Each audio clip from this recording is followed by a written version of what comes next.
Hello friends, स्वागत है आपका आपके अपने यूट्यूब चैनल जॉब्स हमसफर पे। तो फ्रेंड्स, आज का वीडियो काफ़ी शानदार रहने वाला है। आज हम शुरू करने वाले हैं बिहार दरोगा 2213 पीटी परीक्षा का महत्वपूर्ण सीरीज, और वह सीरीज है सेट से संबंधित। तो हम लोग अभी करेंगे पर डे 1 सेट, यानी एक दिन में 100 क्वेश्चंस आप लोग को खुद करने हैं। इसके साथ साथ मैं जब इसका एक्सप्लेनेशन करूँगा तो एक क्वेश्चंस में 2-3 क्वेश्चंस और कवर कर दूंगा उससे रिलेटेड।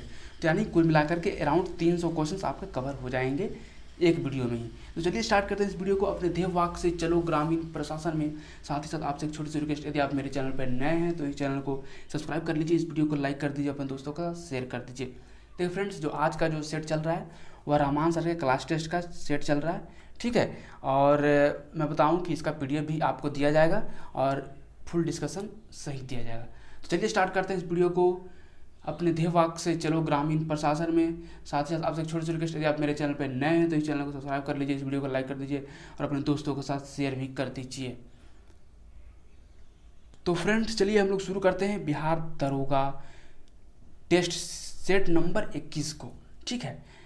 कुल 100 क्वेश्चन होंगे, 200 मार्क्स के होंगे, ठीक है। और आपका टाइम ड्यूरेशन जो दिया जाएगा वह 2 घंटे दिए जाएंगे मेन एग्जाम में, ठीक है। चलिए, तो आज का पहला प्रश्न आपके सामने है।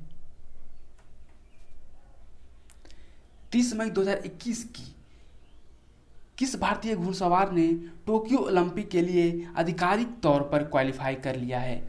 देखिए, टोक्यो ओलंपिक के लिए भारतीय घुड़सवार हैं जो पहली बार क्वालिफाई किया है और उनका नाम है फवाद मिर्ज़ा।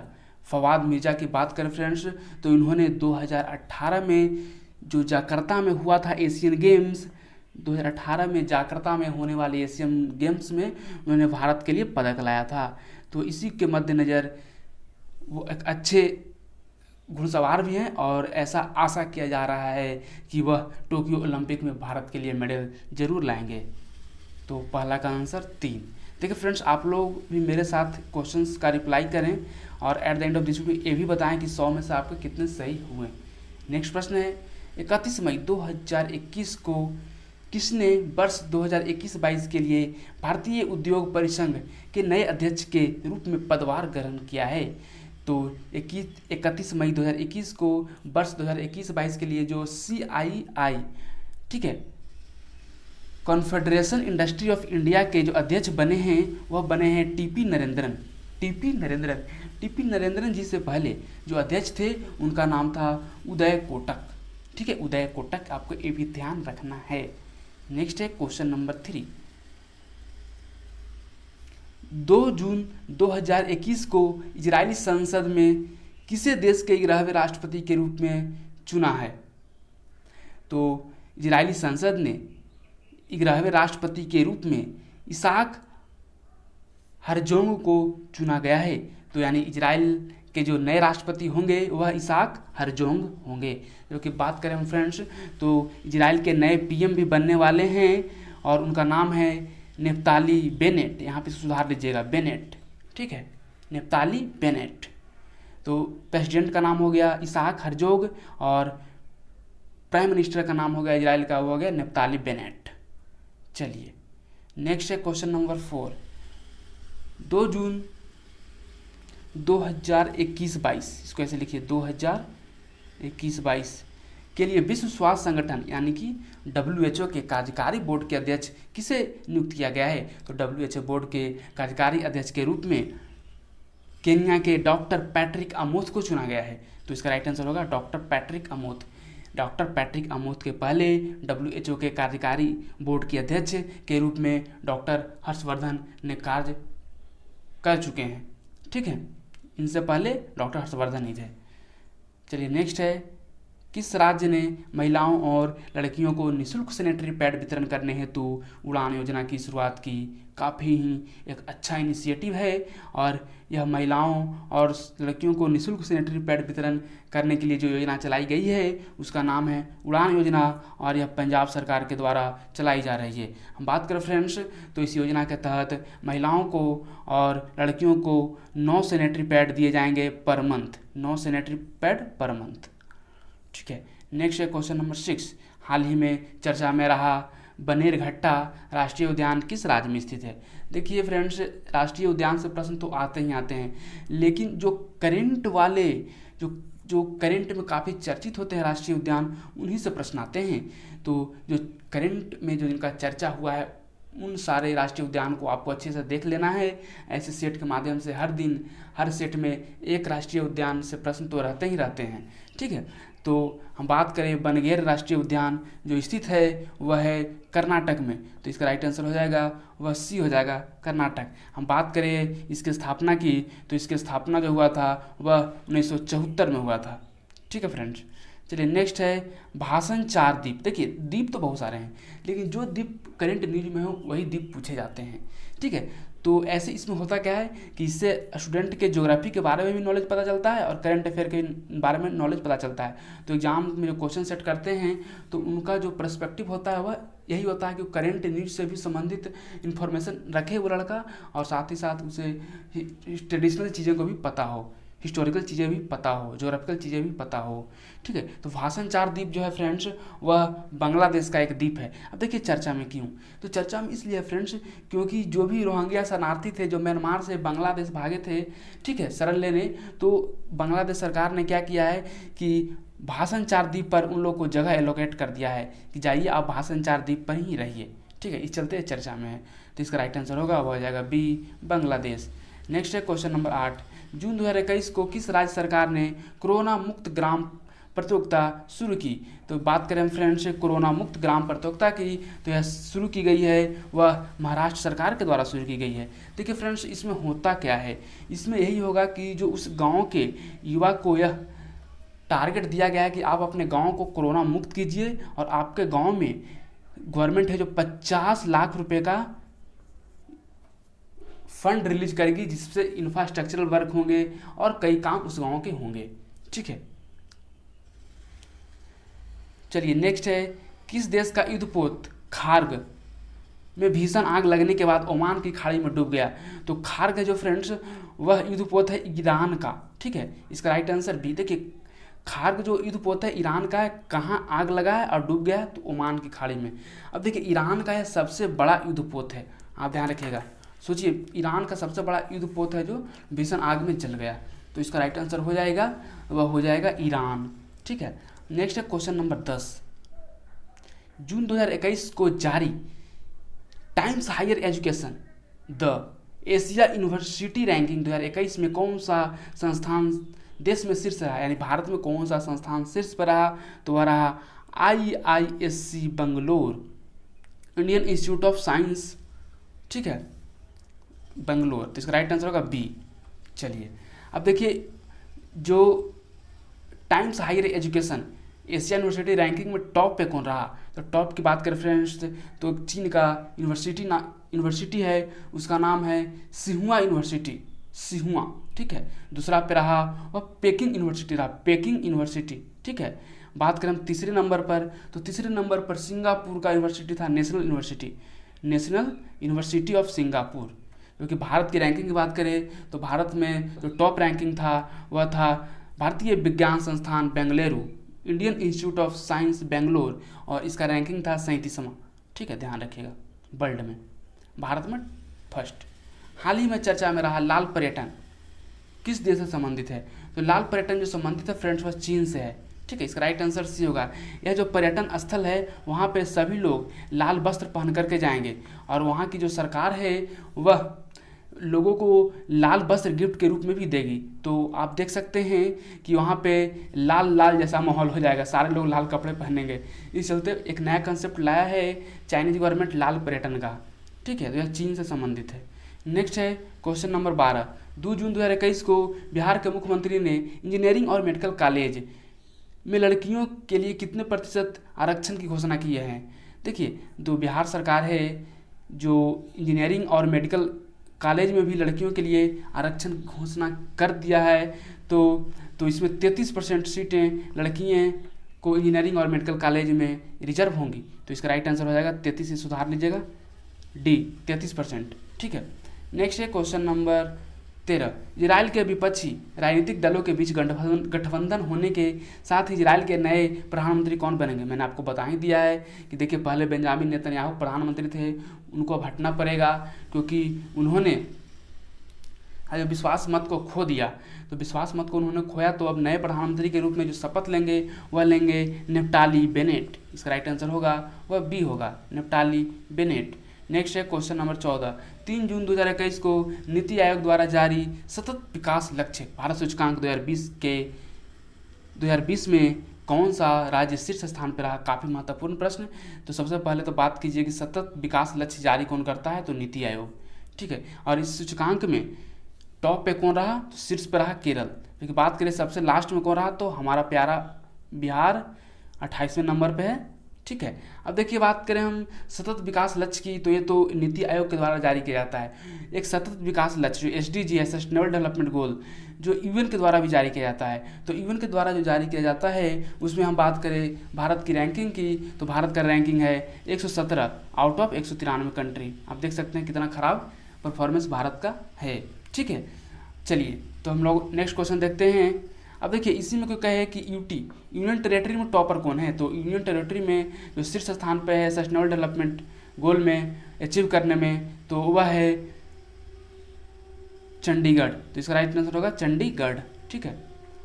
चलिए नेक्स्ट है अंतर्राष्ट्रीय बुकर पुरस्कार 2021 से किसे सम्मानित किया गया है। तो अंतर्राष्ट्रीय बुकर पुरस्कार 2021 से सम्मानित किया गया है वह है डेविड डायोप। इसका राइट आंसर होगा डेविड डायोप। देखिए अंतर्राष्ट्रीय बुकर पुरस्कार को ही मैन बुकर पुरस्कार के नाम से जाना जाता था। हम बात करें इसमें सम्मान की राशि की, जिसमें कुल 50,000 पाउंड दिए जाते हैं।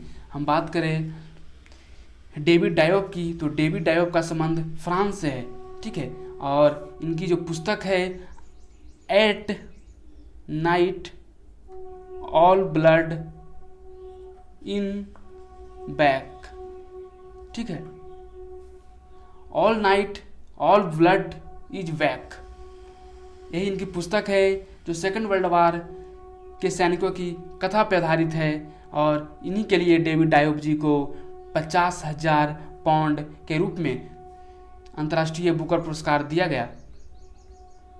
नेक्स्ट है क्वेश्चन नंबर 16, 3 जून 2021 को भारतीय वायुसेना के उप प्रमुख के रूप में किसे नियुक्त किया गया है।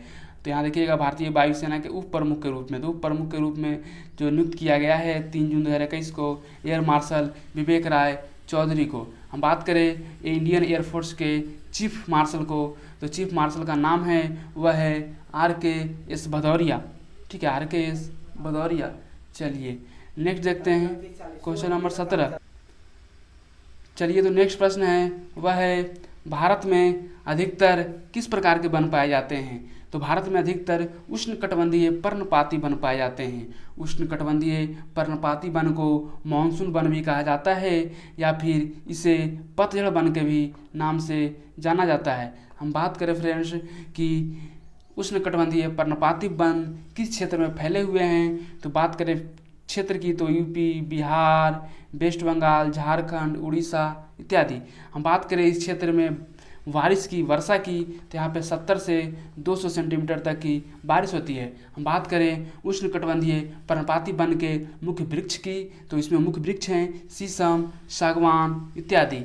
चलिए क्वेश्चन नंबर 19, काचिन पहाड़ियाँ भारत और किस देश के साथ सीमा का निर्माण करती हैं। तो काचिन पहाड़ियाँ हैं जो भारत और म्यांमार के बीच में सीमा निर्माण करती हैं, तो इसका राइट आंसर सी हो जाएगा। नेक्स्ट है क्वेश्चन नंबर 20, जलोढ़ मिट्टी के बारे में निम्नलिखित में से कौन सा गलत है, ठीक है। जलोढ़ मिट्टी भारत में एक बड़े भूभाग में पाई जाती हैं, बिल्कुल सही। इसमें पोटास और चूने की पर्याप्त मात्रा पाई जाती हैं, बिल्कुल सही। इस मिट्टी में गहन कृषि की जाती है, बिल्कुल सही। नवीन जलोढ़ मृदा को बांगर कहते हैं, गलत। नवीन जलोढ़ मृदा को खादर कहा जाता है, जबकि ओल्ड एलुवियल सॉइल जो पुराने जलोढ़ मिट्टी होते हैं उन्हें बांगर कहा जाता है। तो ये गलत है, बाकी सब सही हैं। तो कह रहा कौन गलत है, तो डी गलत है, ठीक है। चलिए नेक्स्ट है 21 नंबर, भारत में बॉक्साइट का सर्वाधिक उत्पादन किस राज्य में होता है। तो भारत में बॉक्साइट का सर्वाधिक उत्पादन उड़ीसा में होता है, तो इसका राइट आंसर हो जाएगा ए हो जाएगा उड़ीसा, ठीक है। चलिए हम बात करें फ्रेंड्स, बॉक्साइट का जो सबसे ज़्यादा उत्पादक है उसमें फर्स्ट रैंकिंग आता है वह गिनी का आता है। बात करें इंडिया की रैंकिंग की, तो इंडिया का रैंकिंग बॉक्साइट के उत्पादन में 5वां है। चलिए नेक्स्ट देखिए, यहाँ पे फिर से एक राष्ट्रीय उद्यान का प्रश्न आपके समक्ष है। कांगेर घाटी राष्ट्रीय उद्यान किस राज्य में अवस्थित है? तो कांगेर घाटी जो राष्ट्रीय उद्यान है वह बस्तर में स्थित है, और बस्तर छत्तीसगढ़ में है, तो छत्तीसगढ़ के बस्तर जिले में, तो इसका राइट आंसर ये होगा। ठीक है, चलिए नेक्स्ट है क्वेश्चन नंबर 23। भारत के निम्नलिखित क्षेत्रों पर विचार कीजिए। उपरोक्त में से किस क्षेत्र में उष्णकटिबंधीय वर्षा वन पाए जाते हैं? उत्तरी पूर्वी हिमालय सही है, पश्चिमी घाट और पूर्वी घाट। तो फ्रेंड्स पश्चिमी घाट सही है, पूर्वी घाट नहीं, तो इसका राइट आंसर हो जाएगा वह ए हो जाएगा, 1 और 2 सही। यानी कि उत्तरी पूर्वी हिमालय और पश्चिमी घाट में उष्णकटिबंधीय वर्षा वन पाए जाते हैं। सुंडा ट्रेंच किस महासागर में स्थित है? तो सुंडा ट्रेंच है जो हिंद महासागर में अवस्थित है। ठीक है बात। अब बात करें प्रशांत महासागर में जो सबसे गहरा गर्त है उसे मेरियाना ट्रेंच के नाम से जाना जाता है। ठीक है, तो ये भी आपको ध्यान में रखने हैं कि प्रशांत महासागर में जो सबसे गहरा ट्रेंच है वह है मेरियाना ट्रेंच। लेकिन हम बात करें हिंद महासागर में, तो हिंद महासागर में सुंडा ट्रेंच है। चलिए, और हम बात करें मेरियाना ट्रेंच की, तो यह फिलीपाइंस में है और इसका जो गहराई है वह लगभग 11,022 किलोमीटर है। लेकिन हम बात करें हिंद महासागर में सुंडा ट्रेंच की, तो इसकी गहराई लगभग 8152 मीटर है। चलिए, अमरावती, हेमावती, काबिनी किसकी सहायक नदियां हैं? अमरावती, हेमावती, काबिनी हैं जो कावेरी की सहायक नदी है। हम बात करें कावेरी कहाँ से निकलती है, तो ब्रह्मगिरी से निकलती है। कावेरी कहाँ से निकलती है, तो ब्रह्मगिरी से निकलती है। ठीक है, हम बात करें गोदावरी कहाँ से निकलती है, तो त्र्यंबकम पहाड़ी से निकलती है। हम बात करें कृष्णा की, तो कृष्णा कहाँ से निकलती है, तो कृष्णा महाबलेश्वर से निकलती है। हम बात करें नर्मदा की, तो नर्मदा कहाँ से निकलती है, तो नर्मदा अमरकंटक से निकलती है। चलिए नेक्स्ट है क्वेश्चन नंबर 26। 1 घंटे के अंतर के लिए कितने देशांतर की आवश्यकताएं होती हैं? तो 1 घंटे के अंतर के लिए देखिए 1 डिग्री में 4 मिनट, 4 मिनट आपको 1 घंटे का अंतर चाहिए, यानी कि 60 मिनट का अंतर चाहिए। तो 4 मिनट 1 डिग्री, तो 60 मिनट 15 डिग्री। ठीक है, तो इसका राइट आंसर सी होगा। 1 घंटे के अंतर के लिए 15 डिग्री देशांतर की आवश्यकता होती है। ठीक है, नेक्स्ट है क्वेश्चन नंबर 27। भारत की राष्ट्रीय जनसंख्या नीति 2020 के अनुसार निम्नलिखित में से किस वर्ष तक जनसंख्या स्थिरता प्राप्त करने का हमारा दीर्घावधि लक्ष्य है? देखिए, हम बात करें कि भारत जनसंख्या के मामले में सबसे टॉप पायदान पर 2027 तक पहुंच जाएगा, यानी चाइना को हम लोग बीट करने वाले हैं, और यह यूएन का रिपोर्ट है। चलिए दूसरी बात, देखिए इंडिया का एक टारगेट है जो लॉन्ग टर्म गोल है, उसमें यह प्रिडिक्ट किया जा रहा है कि 2045 तक भारत की आबादी तेज़ी से बढ़ेगी, लेकिन 2045 के बाद भारत की आबादी कांस्टेंट हो जाएगी। जैसे आज जापान वगैरह का है, उसमें ओल्ड एज पॉपुलेशन ज़्यादा है, उसी तरह 2045 तक ओल्ड एज पॉपुलेशन भारत में ज़्यादा हो जाएंगे। ठीक है, चलिए नेक्स्ट है क्वेश्चन नंबर 28। गाय के नस्लों में कौन विदेशी नस्ल है? तो साहिवाल देसी नस्ल, लाल सिंधी देसी नस्ल, थार पारकर ये भी देसी नस्ल है। लेकिन जो फ्रीजियन है फ्रेंड्स, यह हॉलैंड की है। ठीक है, यह हॉलैंड की नस्ल है, तो इसका राइट आंसर डी हो जाएगा, फ्रीजियन। नेक्स्ट है क्वेश्चन नंबर 29। निम्नलिखित में से कौन सी नस्ल गाय की नहीं है? तो मालवी है, बाचोर भी है, कांग्रेज भी है, लेकिन सुरती जो है वह जो है फ्रेंड्स, वह गुजरात में एक भैंस की नस्ल है जो फेमस है गुजरात में। और इसकी बात करें हम लंबाई की, इसका लंबाई छोटा होता है, छोटी भैंस होती है, लेकिन इसका दूध ज़्यादा होता है। ठीक है, चलिए नेक्स्ट है क्वेश्चन नंबर 30। कामेंग जल विद्युत परियोजना किस राज्य में अवस्थित है? तो हम बात करें कामेंग जल विद्युत परियोजना की, तो कामेंग जल विद्युत परियोजना अरुणाचल प्रदेश में अवस्थित है, तो इसका राइट आंसर हो जाएगा अरुणाचल प्रदेश। ठीक है, अब देखिए फ्रेंड्स, यह जो विद्युत परियोजना बन रही है यह है जो टेंगा नदी पे बन रही है, टेंगा नदी पे, और इस विद्युत परियोजना के तहत 600 मेगावाट इलेक्ट्रिसिटी मिलेगी। ठीक है, चलिए नेक्स्ट है क्वेश्चन नंबर 31। सबसे पहला सफल आधुनिक सूती वस्त्र कारखाना कहाँ स्थापित किया गया था? तो सबसे पहला सफल आधुनिक सूती वस्त्र कारखाना है, सफल यहाँ पे कह रहा है, देखिए सफल ध्यान रखिएगा, सफल कहे तो इसका आंसर हो जाएगा वह बम्बई, जो 1854 में खुला था। हम बात करें पहला वस्त्र कारखाना जो असफल था, वह 1818 में ही कोलकाता में खुला था, लेकिन ये असफल हो गया था। हम बात करें फ्रेंड्स कि बम्बई में तो कारखाना की स्थापना 1854 में हुई थी, लेकिन उत्पादन कब से शुरू हुई, तो इसका उत्पादन 1856 से शुरू हुई।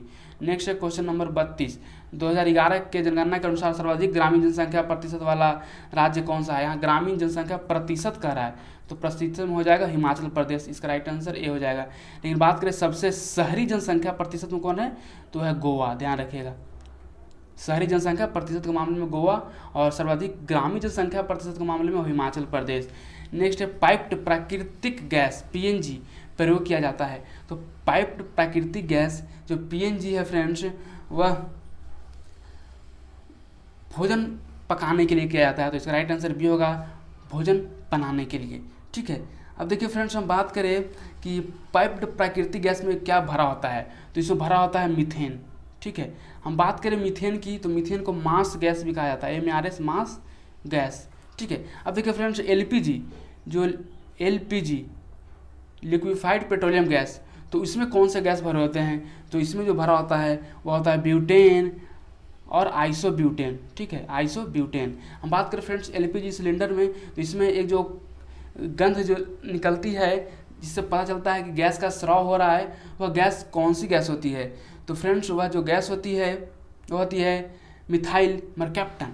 ये भी याद रखिएगा, मिथाइल मरकैप्टन, ये प्रश्न पूछा जाता है। ठीक है, अब देखिए वेल्डिंग के लिए क्या उपयोग होता है, तो वेल्डिंग के लिए एक ऑक्सीजन की जरूरत है और दूसरा एसिटिलीन की जरूरत है। ठीक है, एसिटिलीन के लिए जरूरत है, ये पूछा हुआ प्रश्न है। वेल्डिंग के लिए क्या जरूरत है, तो ऑक्सीजन की प्लस एसिटिलीन की।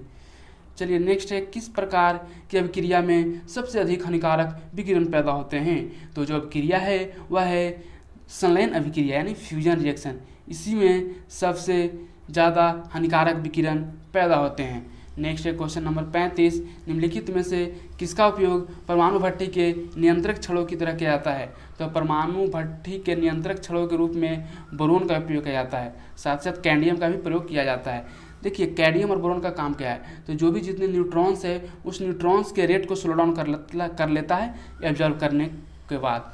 कैडमियम और बोरोन के रड हैं जो एक्सेसिव न्यूट्रॉन्स होते हैं जो न्यूक्लियर रिएक्टर में उसे एब्जॉर्व कर लेता है और रिएक्शन को स्लो डाउन कर देता है। ठीक है, इसी चलते इसको कंट्रोल रड भी कहा जाता है। नेक्स्ट है क्वेश्चन नंबर 36, चिली सोडा किसका सामान्य नाम है, तो चिली सोडा जो सामान्य नाम है वह है सोडियम नाइट्रेट का, तो इसका राइट आंसर हो जाएगा सी।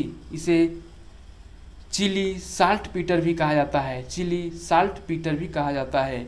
ठीक है, चलिए नेक्स्ट है क्वेश्चन नंबर 37, निम्नलिखित में से कौन कार्बोलिक अम्ल के नाम से भी जाना जाता है, तो कार्बोलिक अम्ल के नाम से जो जाना जाता है उसका नाम फिनॉल है। हम बात करें फ्रेंड्स फिनॉल की फार्मूला की, तो फिनॉल का फार्मूला जो होता है एक बेंजीन और ऊपर OH यानी C6H5OH, और फिनॉल का जो फिनाइल में जो होता है जिसे कीटनाशक के रूप में इस्तेमाल किया जाता है। ठीक है, गंधक अम्ल किसे कहते हैं फ्रेंड्स, तो ये गंधक अम्ल H2SO4 को कहते हैं, ध्यान रखिएगा। इथेनॉल जिससे लोग ब्रीवेज के रूप में यानी जो दारू जो पीने वाला दारू है यह इथेनॉल ही होता है। ठीक है, परमाणु तत्व संख्या 29 किससे संबंधित है, तो 29 किसका परमाणु संख्या है, तो कॉपर का है, और कॉपर संबंधित है डी ब्लॉक से, तो इसका राइट आंसर बी होगा। इसे ट्रांजिशन मेटल भी कहा जाता है, ट्रांजिशन मेटल भी इसे कहा जाता है। ठीक है, चलिए नेक्स्ट है क्वेश्चन नंबर 39, जब दो परमाणुओं के बीच आबंध बनता है तो प्रणाली की ऊर्जा पर क्या प्रभाव पड़ता है। देखिए जब दो परमाणु हैं और मिलकर के बॉन्ड बनाता है उसके बाद इसमें से क्या होता है, एनर्जी का रिलीज होता है, जो एनर्जी होती है वो रिलीज होता है, इसके कारण ओवरऑल जो एनर्जी है उस मॉलिक्यूल पे वह घट जाता है, तो इसका राइट आंसर भी होगा। नेक्स्ट है क्वेश्चन नंबर 40, निम्नलिखित में से किन कणों में कणीय तरंग की द्वि प्रकृति पाई जाती है। कणीय मतलब पार्टिकल, तरंग मतलब वेव, यानी इसमें से कौन है जिसमें वेव नेचर भी है और पार्टिकल नेचर है। देखिए सबसे पहले डी ब्रोगली के द्वारा ये चीज़ बताया गया था। ठीक है, तो यह बताया गया था इलेक्ट्रॉन को लेकर के, तो इसका राइट आंसर ए हो जाएगा। और लाइट का भी सेम केस है, लाइट जो है वह पार्टिकल की तरह बिहेव करता है, यानी कण की तरह बिहेव भी करता है और वेव की तरह बिहेव भी करता है, तरंग की तरह बिहेव करता है। इसकी खोज किसने की थी, तो इसकी खोज डी ब्रोगली ने की थी। ठीक है, और यह द्वि प्रकृति पाई जाती है इलेक्ट्रॉन में। ठीक है, नेक्स्ट है क्वेश्चन नंबर 41, एंजाइम के प्रोटीन भाग को क्या कहते हैं, तो एंजाइम के जो प्रोटीन भाग हैं फ्रेंड्स, उसे एपो एंजाइम कहते हैं, एपो एंजाइम। इसका राइट आंसर होगा वह बी हो जाएगा, एपो एंजाइम। ठीक है, एपो एंजाइम। नेक्स्ट है क्वेश्चन नंबर 42, निम्नलिखित में से कौन रेशेदार प्रोटीन का उदाहरण है। देखिए यहाँ पर रेशेदार यानी फाइब्रस प्रोटीन कह रहा है। देखिए तो फाइब्रस प्रोटीन जो है इसमें वह हो जाएगा कीरेटिन। इसका राइट आंसर होगा डी, कीरेटिन। ठीक है, देखिए फ्रेंड्स, बात करें और कुछ भी हैं, जैसे हेमोग्लोबिन है तो रक्त में पाया जाता है। बात करें एल्बुमिन की तो मूत्र में एल्बुमिन आता है। ठीक है, और मूत्र में यदि एल्बुमिन आ रहा है इसका मतलब कि आपका किडनी फेलियर का चांसेस बढ़ गया है। ठीक है, नेक्स्ट क्वेश्चन नंबर 43, निम्नलिखित में से कौन सा एक किसी भी पाचक एंजाइम का स्रावन नहीं करता। ठीक है, यानी कि जो कि पाचक एंजाइम का स्रावन नहीं करता, यानी रिलीज नहीं करता है। लार ग्रंथि करता है, उसका नाम क्या है, टाइलिन। टाइलिन का लार ग्रंथि है जो सेक्रेशन करता है। बात करें यकृत की तो यकृत जो है वह सबसे बड़ा अंग है हमारे शरीर का। ठीक है, और ये एंजाइम का स्रावन नहीं करता है, जबकि अग्नाशय जो भी है वह अग्नाशय के द्वारा जो एक्सोक्राइन है, एक्सोक्राइन ग्लैंड के द्वारा ट्राइप्सिन, एमाइलेज और लाइपेज का सिक्रेशन होता है। ठीक है, जबकि इंडोक्राइन ग्लैंड के द्वारा आइलैंड ऑफ लैंगरहेल्स, अल्फा बीटा का सिक्रेशन होता है। ठीक है, तो यहाँ पे जो यकृत है, यकृत के द्वारा यहाँ पे कोई भी पाचक एंजाइम का स्रावन नहीं होता है। ठीक है, तो इसका राइट आंसर हो जाएगा वह सी हो जाएगा। नेक्स्ट है क्वेश्चन नंबर 44, B2 का अन्य नाम क्या है। देखिए B2 का अन्य नाम है रिबोफ्लेविन। ठीक है, राइबोफ्लेविन। इसका राइट आंसर डी हो जाएगा। ठीक है, अब देखिए फ्रेंड्स, कुछ ऐसे विटामिन है जो बसा में घुलनशील है, कुछ पानी में घुलनशील है। तो बसा में घुलनशील जो विटामिन है वह विटामिन बी और सी है। ठीक है,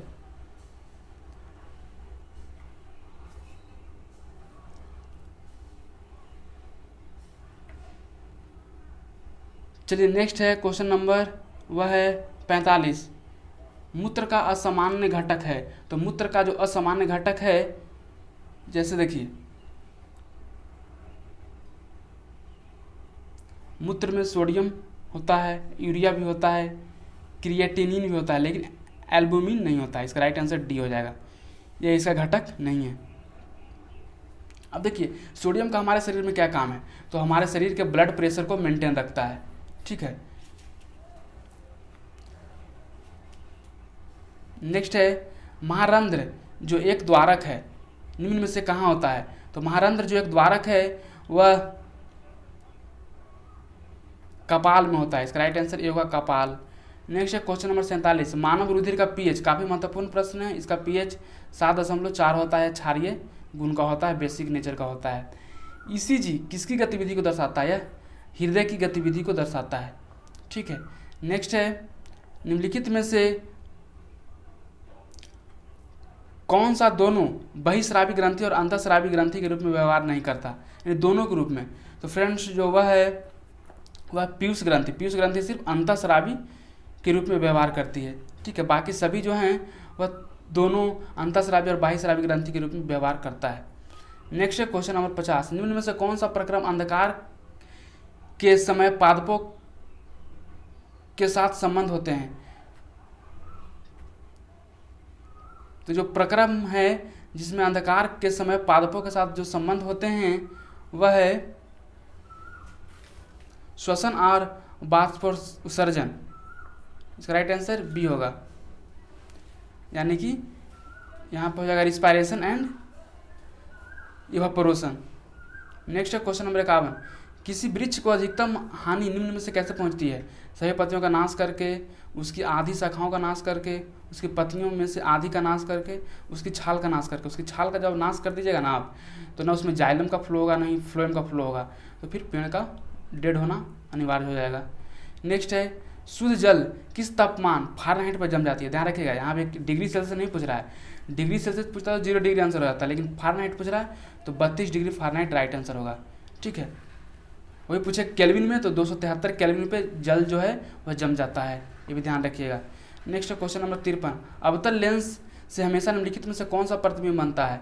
तो अवतल लेंस से हमेशा आभासी सीधा और वस्तु से छोटा प्रतिबिंब बनता है। इसका राइट आंसर बी होगा।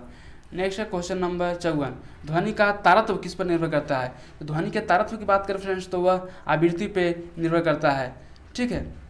और स्त्री, बच्चे और पक्षी की जो ध्वनि होती है वो पतली होती है, ठीक है, ये भी आप ध्यान रखिएगा। और क्वालिटी ऑफ साउंड जो है जो निर्भर करता है वह ओवर टोन पे करता है, ओवर टोन पे। चलिए नेक्स्ट है क्वेश्चन नंबर 55, गैलीलियो के गिरते पिंड के नियम को किस नाम से जाना जाता है? तो गैलीलियो के गिरते पिंड के नियम को जड़त्व का नियम कहा जाता है या फिर न्यूटन का पहला नियम कहा जाता है। न्यूटन के पहला नियम में कहा गया है यदि कोई वस्तु रेस्ट में है तो रेस्ट में ही रहना चाहता है, कोई बॉडी मोशन में है तो मोशन में ही रहना चाहता है, जब तक उस पर कोई बाहरी बल एक्सटर्नल फोर्स न लगे। नेक्स्ट है क्वेश्चन नंबर 56, इनमें से कौन सी ऊर्जा की इकाई नहीं है? वाट सेकंड है, न्यूटन मीटर है, जूल है, ये नहीं है, ये नहीं है, ठीक है। और ऊर्जा की इकाई की बात करें हम फ्रेंड्स तो कैलोरी भी जो है ऊर्जा की इकाई है, ठीक है। और अर्घ भी जो है वह ऊर्जा की इकाई है। और एक कैलोरी में बात करें फ्रेंड्स तो 4.42 जूल होता है, ये भी ध्यान रखिएगा। एक कैलोरी में 4.2 जूल होता है। नेक्स्ट है क्वेश्चन नंबर 57, रेक्टिफायर का उपयोग निम्न में से किसके परिवर्तन करने में किया जाता है? तो रेक्टिफायर का यूज जो है फ्रेंड्स वह एसी से डीसी बदलने में किया जाता है। जबकि हम बात करें उल्टा यानी डीसी से एसी बदलने में तो इसका उपयोग इन्वर्टर के द्वारा किया जाता है। और हम बात करें कम वोल्टेज से उच्च वोल्टेज में बदलने के लिए तो इसके लिए स्टेप अप ट्रांसफार्मर यूज होता है। हम बात करें उच्च वोल्टेज से निम्न वोल्टेज में बदलने के लिए तो इसके लिए स्टेप डाउन ट्रांसफार्मर का उपयोग किया जाता है, ठीक है। नेक्स्ट है, देखिए फ्रेंड्स जो भी मैं कुछ एक्स्ट्रा फैक्ट बोलूँ उसे आप अपने नोटबुक में ऐड कर लें, तभी आपका ज़्यादा फायदा होगा। क्योंकि आप इस वीडियो को सिर्फ एक ही बार देखिए और जो भी आपको इंपॉर्टेंट लगे उसे नोट डाउन कर लीजिए और उसके बाद इस वीडियो को देखने का कोई मतलब नहीं बनता है। सारे क्वेश्चंस आपके दिमाग में अपने आप ही आ जाएंगे, ठीक है। और मैं इसी तरह से और भी जो सारे सेट हैं, जैसे अभी मैं 21 नंबर सेट करा रहा हूँ तो आगे आने वाले सेट को भी कवर करूँगा और पीछे वाले सारे सेट एक से कवर कर दूंगा, ठीक है। इसके लिए आपका सपोर्ट चाहिए। आप इस चैनल को सब्सक्राइब कीजिए, इस वीडियो को लाइक कीजिए, कमेंट कीजिए, साथ ही साथ अपने फ्रेंड्स के साथ शेयर भी कीजिए, ठीक है। क्योंकि आप जब लाइक करते हैं, वीडियो में कमेंट करते हैं तो मुझे मोटिवेशन मिलता है और मुझे अन्य वीडियो लाने के लिए भी प्रेरणा मिलती है। चलिए नेक्स्ट है, अब पॉलिटी के सेक्शंस के प्रश्न हैं। उच्चतम न्यायालय के न्यायाधीशों की संख्या बढ़ाने की शक्ति किसके पास है? तो उच्चतम न्यायालय के न्यायाधीशों की शक्ति बढ़ाने की संख्या बढ़ाने की शक्ति है वह संसद के पास है, ठीक है। तो इसका राइट आंसर हो जाएगा वह सी हो जाएगा, संसद, ठीक है। और संसद की बात करें तो संसद में तीनों आ जाते हैं, लोकसभा, राज्यसभा और प्रेसिडेंट, ये तीनों संसद के ही पार्ट हैं। नेक्स्ट है क्वेश्चन नंबर वह है 59, और जो 59 प्रश्न है फ्रेंड्स वह है लोकसभा की बैठक किस प्रकार समाप्त की जा सकती है? तो लोकसभा की जो बैठक है स्थगन के द्वारा समाप्त की जा सकती है, ये सही है, ठीक है। सत्रावसान के द्वारा भी की जा सकती है, सही है। विघटन के द्वारा भी की जा सकती है, ये भी सही है, ठीक है। तो इसमें राइट आंसर होगा डी हो जाएगा, उपरोक्त सही, ठीक है। नेक्स्ट है क्वेश्चन नंबर 60, राज्यसभा में राज्यों को प्रतिनिधित्व का आधार किस पर दिया गया है? तो राज्यसभा में राज्यों का जो प्रतिनिधित्व है वह उसके जनसंख्या के अनुपात पर दिया गया है। हम बात करें फ्रेंड्स यूएसए की तो यूएसए में जो है प्रत्येक राज्य को बराबर अधिकार दिया गया है, ये ध्यान रखिएगा, क्योंकि भारत में जनसंख्या के आधार पर दिया गया है, ठीक है। और यह आधार है जो 2026 तक लागू रहेगा, इसके बाद ही कुछ इसमें चेंजेस संभव है। नेक्स्ट है क्वेश्चन नंबर 61, निम्नलिखित में से कौन सी शक्ति राज्यपाल को नहीं दी गई है? किसी विधेयक को राष्ट्रपति की सहमति के लिए संदर्भित करना दी गई है। राज्य लोक सेवा आयोग के सदस्यों को हटाने का अधिकार, इसको देखते हैं। देखिए राज्य लोक सेवा को नियुक्ति का अब इनको अधिकार दिया गया है, उन्हें नियुक्त कर सकते हैं लेकिन हटा नहीं सकते हैं। इन्हें यदि राज्य लोक सेवा आयोग के जो सदस्य हैं उन्हें हटाने के लिए राष्ट्रपति के अधिकार क्षेत्र में आता है, ठीक है। राज्य विधानमंडल द्वारा पारित किसी विधेयक पर आपत्ति व्यक्त कर सकते हैं। राज्यपाल को राजनयिक तथा सैन्य शक्ति प्राप्त नहीं है, ये भी सही है। तो इसमें गलत कौन हुआ? गलत हो गया बी, उन्हें सदस्यों को हटाने का अधिकार नहीं दिया गया है बल्कि उन्हें नियुक्ति करने का अधिकार दिया गया है। क्वेश्चन नंबर 62, भारतीय संविधान के अंतर्गत कल्याणकारी राज्य की अवधारणा निम्नलिखित में से किस अनुच्छेद में वर्णित है? तो कल्याणकारी राज्य की अवधारणा डीपीएसपी में वर्णित है, जो भाग 4 में आता है। और हम उस अनुच्छेद की बात करें तो उस अनुच्छेद का नाम है वह है अनुच्छेद 38, इसका राइट आंसर होगा वह हो जाएगा बी, अनुच्छेद 38, ठीक है। नेक्स्ट है क्वेश्चन नंबर है वह है 63। सांसदों की योग्यता संबंधी विवाद का निर्णय करता है। जब सांसद की योग्यता संबंधी का विवाद है वह निर्णय किया जाता है वह निर्वाचन आयोग की सलाह पर राष्ट्रपति करते हैं। तो इसका राइट आंसर डी होगा। और विधायक की बात करें तो विधायक के यदि क्वेश्चन में यहाँ पे होता तो निर्वाचन आयोग की सलाह पर राज्यपाल आंसर हो जाता। ठीक है, तो इसका 63 का आंसर हो जाएगा वह डी हो जाएगा। नेक्स्ट है क्वेश्चन नंबर 64। भारतीय संविधान के प्रस्तावना में जिन आदर्शों एवं उद्देश्यों की रूपरेखा दी गई है उसका विस्तार है। मूल अधिकार में बिल्कुल है, नीति निर्देशक तत्व में बिल्कुल है, मौलिक कर्तव्य में, सभी में जो हमारी प्रस्तावना में जो आदर्श दिए गए हैं, जो उद्देश्य दिए गए हैं, सभी कवर हैं। इसका राइट आंसर डी हो जाएगा। नेक्स्ट है क्वेश्चन नंबर 65। राज्यसभा का विशिष्ट क्षेत्राधिकार होता है। देखिए भाई, राज्यसभा का जो विशिष्ट क्षेत्राधिकार है नए राज्यों के निर्माण में नहीं, दोनों राज्यसभा और लोकसभा दोनों का अधिकार है। युद्ध की घोषणा करने में दोनों का यह पावर है। वित्तीय पात में दोनों का इक्वल पावर है। क्योंकि राज्य सूची के किसी विषय पर संसद को कानून बनाने के लिए प्राधिकृत करने में ये सही है। यही जो है वह राज्यसभा को डोमिनेट कर देता है लोकसभा से। जो राज्य सूची से संबंधित जो भी विषय हैं उसमें संसद को कानून बनाने का जो अधिकार है वह राज्यसभा को है। तो इसका राइट आंसर हो जाएगा वह हो जाएगा डी। चलिए, और ऐसा चर्चा आर्टिकल 249 में की गई है। ठीक है, नेक्स्ट है क्वेश्चन नंबर 66।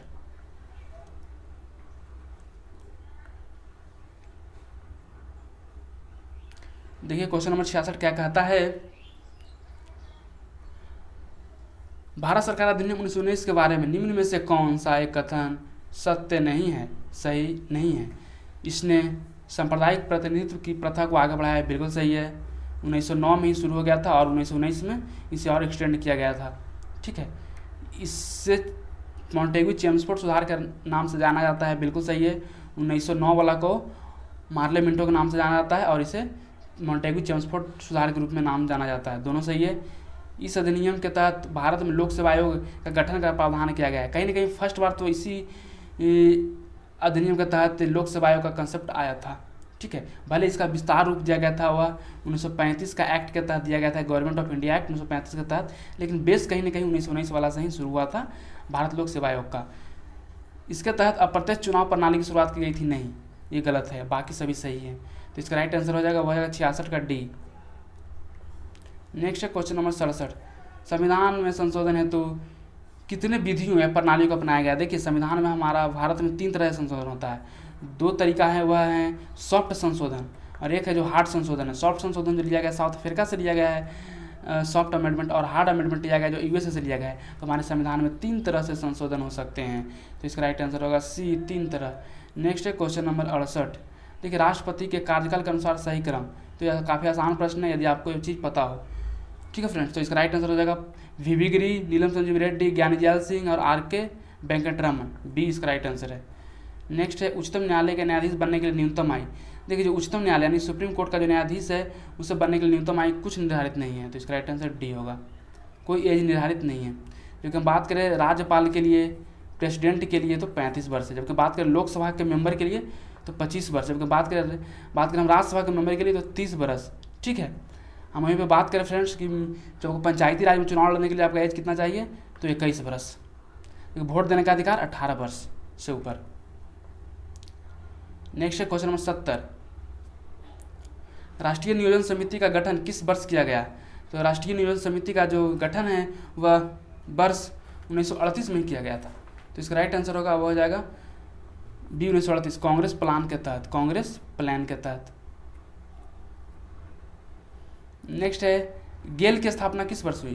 तो गेल की स्थापना की बात करें फ्रेंड्स तो 1984 में हुआ था।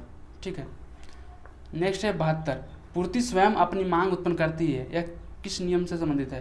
तो जो पूर्ति है, जो सप्लाई है, वह खुद डिमांड उत्पन्न करती है, यह है से का नियम। ठीक, राइट आंसर ये हो जाएगा से का नियम। रेखी समिति किससे संबंधित है। तो रेखी समिति है उसका संबंध अप्रत्यक्ष कर से, इनडायरेक्ट टैक्स से। देखिए, हम प्रत्यक्ष कर का एग्जाम्पल लें तो प्रत्यक्ष कर का एग्जाम्पल होगा इनकम टैक्स, कॉर्पोरेट टैक्स। प्रत्यक्ष कर उस कर को बोलते हैं जिसमें डायरेक्ट आपको उस पर जनता पे भार पड़े, ठीक है, उस टैक्स का। और अप्रत्यक्ष कर जो आपको इनडायरेक्ट रूप से, जैसे जीएसटी हो गया, सर्विस टैक्स हो गया, ये सब आपको कहीं ना कहीं इनडायरेक्ट रूप से आपको पेमेंट हो रहा है, डायरेक्टली आप पर ये बोझ नहीं आ रही है।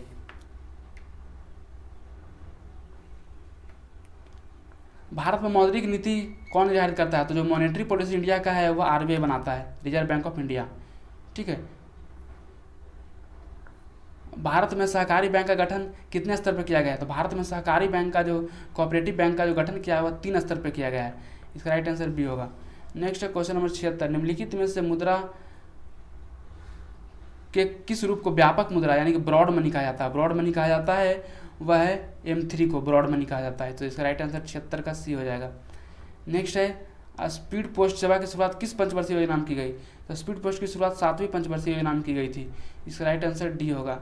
केंद्र सरकार ने ट्रेजरी बिल तथा प्रतिभूतियों का क्रय विक्रय कौन करता है? तो केंद्र सरकार के ट्रेजरी बिल और प्रतिभूतियों का जो क्रय विक्रय करता है वह है RBI, reserve bank of India. ठीक है। नेक्स्ट है आय और जनसंख्या संचयी के बीच संबंध कौन दर्शाता है? तो आय और जनसंख्या के बीच में जो संबंध है वह लॉरेंज वक्र दर्शाता है। हम बात करें लोफर वक्र की, तो लोफर वक्र जो है कर और राजस्व के बीच में संबंध बताता है। और एंजिल का नियम है वह आय और उपभोग के बीच में संबंध बताता है। ठीक है। तो आय और जनसंख्या पूछा हुआ है तो लॉरेंज कर्व। नेक्स्ट है यहाँ पे हर्क ए सर्व नामक सिंचाई कर को किसने लगाया? तो हर्क ए सर्व का मतलब ही होता है फ्रेंड्स जल। ठीक है। तो हर्क ए सर्व नामक सिंचाई है जो फिरोज तुगलक के द्वारा लगाया गया था। तो इसका राइट आंसर हो जाएगा वह फिरोज तुगलक। और बात करें फ्रेंड्स तो इसमें सिंचाई कर के रूप में 1/10 भाग लगता था। ठीक है। किस सूफी संत का आदि ग्रंथ में जिक्र किया गया है? तो वह सूफी संत है जिसे आदि ग्रंथ में जिक्र किया गया वह बाबा फरीद हैं। ठीक है। तो इसका राइट आंसर बाबा फरीद, यह पंजाब से इनका संबंध है। नेक्स्ट है किस युद्ध को जीतने के बाद बाबर ने गाजी की उपाधि धारण की? तो बाबर ने गाजी की जो उपाधि धारण की थी वह खानवा के युद्ध जीतने के बाद। तो इसका राइट आंसर हो जाएगा वह खानवा का युद्ध। ठीक है। हम बात करें फ्रेंड्स पानीपत की प्रथम युद्ध तो 1526 में हुई थी। ठीक है। जिसमें बाबर ने इब्राहिम लोदी को हराया। ठीक है। इसके बाद फ्रेंड्स हम बात करें खानवा का युद्ध 1527 में हुआ था। ठीक है। अगर चंदेरी का युद्ध की बात करें तो 1528 में और घाघरा का युद्ध 1529 में। ये भी आप ध्यान रखिएगा। नेक्स्ट है किस मुगल शासक को अंग्रेजों ने रंगून निर्वासित कर दिया था? तो वो थे बहादुर शाह जफर द्वितीय। ठीक है। नेक्स्ट है द्वितीय आंग्ल मैसूर युद्ध किस संधि के तहत समाप्त हुई? तो द्वितीय आंग्ल मैसूर युद्ध है जो मंगलोर की संधि 1784 में हुआ था, उसी के बाद वह समाप्त हुआ था। नेक्स्ट है किस वर्ष भारतीय राष्ट्रीय कांग्रेस का अधिवेशन बिहार के बांकीपुर में की गई थी? बिहार के बांकीपुर में 1912 वाला अधिवेशन किया गया था। बात करें 1922 वाला अधिवेशन की तो यह गया में किया गया था और इसकी अध्यक्षता CR दास कर रहे थे, चित्तरंजन दास कर रहे थे। हम बात करें 1911 वाले अध्यक्षता की तो यह कोलकाता में यह हुआ था और इसी में जन गण मन गाया गया था पहली बार। ठीक है। हम बात करें 1937 वाला अधिवेशन की तो यह फैजपुर में हुआ था। यह भी काफ़ी प्रसिद्ध है, फैजपुर में हुआ था। ठीक है। और यही पहला अधिवेशन जो गाँव में हुआ था। ठीक है। चलिए नेक्स्ट है land holder society. Land holder society की स्थापना किसके द्वारा की गई? तो लैंड होल्डर सोसाइटी की स्थापना है वह द्वारकानाथ टैगोर के द्वारा की गई थी। इसका मूल मोटो क्या था? तो इसका मूल मोटो था कि जमींदारों के हित की रक्षा करना। ठीक है। हम बात करें आनंद मोहन बोस की तो इनकी बहुत ही काफ़ी चर्चित एसोसिएशन संघ है, उसका नाम है इंडियन एसोसिएशन। दादा भाई नौरोजी की बात करें तो इनका भी चर्चित एसोसिएशन है, उसका नाम है ईस्ट इंडिया एसोसिएशन। सिर्फ इंडियन एसोसिएशन आनंद मोहन बोस और ईस्ट इंडिया एसोसिएशन दादा भाई नौरोजी, आप इसे ऐड कर लीजिएगा अपने नोटबुक में, तभी आपको ज़्यादा फायदा होगा। ठीक है। मॉन्टेग्यू घोषणा को किस भारतीय ने सूर्यविहीन उषा काल कहा था? तो मॉन्टेग्यू घोषणा को बाल गंगाधर तिलक ने सूर्यविहीन उषा काल कहा था। ठीक है। तो यानी कि 87 का ए हो जाएगा। नेक्स्ट क्वेश्चन नंबर 37, 1937 के प्रांतीय चुनाव में कांग्रेस पार्टी का चुनाव चिन्ह, काफी महत्वपूर्ण प्रश्न। तो जो प्रांतीय चुनाव हुआ था 1937 में, उसमें कांग्रेस का चुनाव चिन्ह था पीला बक्सा। इसका राइट आंसर हो जाएगा वो हो जाएगा पीला बक्सा। ठीक है। चलिए नेक्स्ट है क्वेश्चन नंबर 89 है फ्रेंड्स। देखिए आनंद मठ तो बंकिम चंद्र चटर्जी। ठीक है। इंडिया टुडे की बात करें तो रजनी पामदत्त। अभ्युदय की बात करें तो मदन मोहन मालवीय। ब्रोकन विंग्स की बात करें तो सरोजिनी नायडू। मैंने आपको सारा कुछ बता ही दिया। Anand Math Bankim Chandra Chatterjee, India today Rajani Palme Dutt, broken wings Sarojini Naidu, Abhyudaya Madan Mohan Malviya. तो आप इसे टिक कर लीजिएगा कौन सा आपका सही होगा। ठीक है। ऐसे इसका आंसर सी होगा। नेक्स्ट है क्वेश्चन नंबर 90, रेशमी रुमाल षड्यंत्र किससे संबंधित है? तो रेशमी रुमाल जो षड्यंत्र फ्रेंड्स जो फ्लॉप हो गया था ये षड्यंत्र, और ये संबंधित था मौलवी उबैदुल्लाह सिंधी से। इसका राइट आंसर बी होगा। नेक्स्ट है, कांग्रेस के किस अधिवेशन में प्रत्येक कांग्रेसी को खादी पहनना अनिवार्य कर दिया था? खादी पहनना अनिवार्य कर दिया गया था कांग्रेस के 41वें संशोधन के द्वारा, जो कि गुवाहाटी में हुआ था, गुवाहाटी में। ठीक है। नेक्स्ट है क्वेश्चन नंबर 92, निम्नलिखित में से किस स्थान पर भारत छोड़ो आंदोलन के दौरान समानांतर सरकार का गठन नहीं किया गया था? बलिया में किया गया था, सतारा में किया गया था, तामलुक में किया गया था, लेकिन मधहरा में नहीं किया गया था। तो इसका राइट आंसर होगा वह डी हो जाएगा, 92 का डी। ठीक है। चलिए नेक्स्ट है, असहयोग आंदोलन के दौरान महात्मा गांधी को कब गिरफ्तार किया? देखिए 5 फरवरी 1922 को चौरा चौरी कांड होता है। चौरा चौरी कांड होता है, उसमें कई सिपाहियों का कई जो आंदोलनकारी थे वो थाना में आग लगा देते हैं, और इससे कई दरोगा और कई पुलिस वाले हैं जिन्हें जलने से मौत हो जाती है। इसके बाद गांधी जी को 12 मार्च 1922 को गिरफ्तार कर लिया जाता है, और गांधी जी को इसी जुर्म में 6 वर्ष का जेल दिया जाता है। ठीक है। नेक्स्ट है, किस स्थान से युगल शब्दाह का प्रमाण मिला है? देखिए फ्रेंड्स, युगल शब्दाह की बात करें हम तो वह मिला है मधहरा से। युगल शब्दाह, हम बात करें सब के साथ कुत्ता, सब के साथ कुत्ता है जो बुर्ज होम से मिला है, जो कि जम्मू कश्मीर में है। बुर्ज होम कहाँ है? जम्मू कश्मीर में है, और यहाँ सब के साथ कुत्ता का प्रमाण मिला है, जबकि युगल शब्दाह का प्रमाण मिला है वह मधहरा से मिला है। ठीक है। और यहीं से पता लग सकता है कि पहले भी सती प्रथा का प्रचलन था युगल शब्दाह को देख करके। युगल शब्दाह, शब्दाह नहीं, शब्दाह। देखिए मोहनजोदाड़ो को कहा जाता है मृतकों का टीला। ठीक है। और इसकी खोज आर डी बनर्जी ने किया था। ठीक है, 1922 में। क्योंकि बात करें हड़प्पा की, तो हड़प्पा का खोज 1921 में हुआ था, और हुआ था दयाराम साहनी जी के द्वारा। कालीबंगा की बात करें फ्रेंड्स, तो कालीबंगा का मतलब होता है काले रंग की चूड़ी, और यह राजस्थान में है, और यहाँ पे जुतों के खेत के प्रमाण मिले थे, और यहीं पे है जो जल का जो निकासी है उतने व्यवस्थित ढंग से नहीं थे, इसका भी प्रमाण मिला है। ठीक है। तो मैंने सारे फैक्ट्स आपको क्लियर कर दिए। चलिए एक और क्वेश्चन है, हड़प्पा की खोज मैंने भी आपको बताया 1921 में, दयाराम साहनी। ठीक है। अब आगे देखिए, चकुंदड़ो 1953। रंगपुर की बात करें तो रंगपुर हो जाएगा, वह हो जाएगा 1931, और लोथल 1957। ठीक है। तो जो इसका राइट आंसर हो जाएगा वह हो जाएगा बी। अब ध्यान रखिएगा बी। चलिए नेक्स्ट है क्वेश्चन नंबर 96। देखिए फ्रेंड्स, अब मैथ के 4 क्वेश्चन हैं। पिछले बार दरोगा को देखते हुए देखा गया कि 3-4 प्रश्न मैथ के भी डाले जाते हैं, पहले डाले नहीं जाते थे, लेकिन पिछले ट्रेंड को एनालाइज करें तो प्रश्न होते ही होते हैं। तो मैथ आपको देख करके जाना है। यही 4 प्रश्न आपको क्या कर सकता है कि आपका मार्क्स जो है बढ़ा भी सकता है और घटा भी सकता है। ठीक है फ्रेंड्स, यही आपके मार्क्स को घटा भी सकते हैं और बढ़ा भी सकते हैं। ठीक है। तो मैं यहाँ पे क्या करता हूँ कि मैथ के सारे आंसर को मिलवा देता हूँ। ठीक है। और इसके बाद आप मैथ को सोल्व कीजिएगा, और जो भी प्रॉब्लम होगा कमेंट बॉक्स में कमेंट कीजिएगा। देखिए फ्रेंड्स, कोई भी क्वेश्चन 100 में से जो भी क्वेश्चन हो, इसमें जो आपको डाउट लगे तो आप क्वेश्चन से नंबर दीजिए, उसमें क्या राइट आंसर होगा उसका बताइए, उसका कारण बताइए। बाकी फ्रेंड्स को भी फायदा हो, यदि मैंने कुछ गलत बताया है तो सही किया जा सकता है, या फिर यदि आपने कुछ गलत जाना है तो उसे भी सही किया जा सकता है, आपके कन्फ्यूजन को दूर किया जा सकता है। तो ये मिलजुल करके करने का चीज़ है, काम करने का चीज़ है, तभी आपके मार्क्स अच्छे आएंगे। और हर दिन कम से कम 1 सेट आप लगाइए, तभी आपके मार्क्स अच्छे आएंगे। ठीक है। तो अब देखिए मैथ का मैं सिर्फ आंसर बोल देता हूँ, बाकी आप लोग कर लीजिएगा। ठीक है। यहाँ पे 488 कर लीजिएगा। ठीक है, 488, और इसका राइट आंसर हो जाएगा वह हो जाएगा D, question number 97। Question number 97 का जो राइट आंसर हो जाएगा वो हो जाएगा सी 150 मीटर। क्वेश्चन नंबर 98 का जो राइट आंसर होगा वो हो जाएगा डी 20। क्वेश्चन नंबर 99 का जो राइट आंसर होगा वह 24 हो जाएगा। क्वेश्चन नंबर 100 का जो राइट आंसर होगा वह हो जाएगा 9। देखिए फ्रेंड्स, मैंने 100 क्वेश्चन आपको करा दिए। अभी भी आपके मन में डाउट हो, आप कमेंट बॉक्स में कमेंट करें, उस डाउट को सुलझाया जाएगा। दूसरी बात, यदि आप इसका PDF चाहते हैं तो टेलीग्राम चैनल आप ज्वाइन कर लीजिए, वहाँ पे आपका इसका PDF मिल जाएगा। साथ ही साथ जो इसके आंसर्स हैं, सभी आंसर्स आपको एक जगह पे मिल जाएंगे। तो क्या करना है आपको कि इसको समुचित रूप से इसे जीरोक्स करवा लीजिए बाहर जा कर के, मार्केट में यदि खुला हुआ हो तब, और निकाल करके पहले इस सेट को बना लीजिए, उसके बाद इसका डिस्कशन देख लीजिए। ठीक है। इससे आपको क्या होगा कि बहुत ज़्यादा मार्क्स इंप्रूवमेंट होंगे, क्योंकि आपको जो पढ़ना था आपने पढ़ लिया। अब मार्क्स इंप्रूव करने के लिए आपको ज़्यादा से ज़्यादा प्रैक्टिस करने पड़ेंगे, तो आप कीजिए। चलिए, thanks for watching this video. जय हिंद। और at the end of this video फिर से एक छोटी सी रिक्वेस्ट, यदि आप मेरे चैनल पर नए हैं तो इस चैनल को सब्सक्राइब कर लीजिए, इस वीडियो को लाइक कर दीजिए, और अपने दोस्तों के साथ शेयर भी कर दीजिए।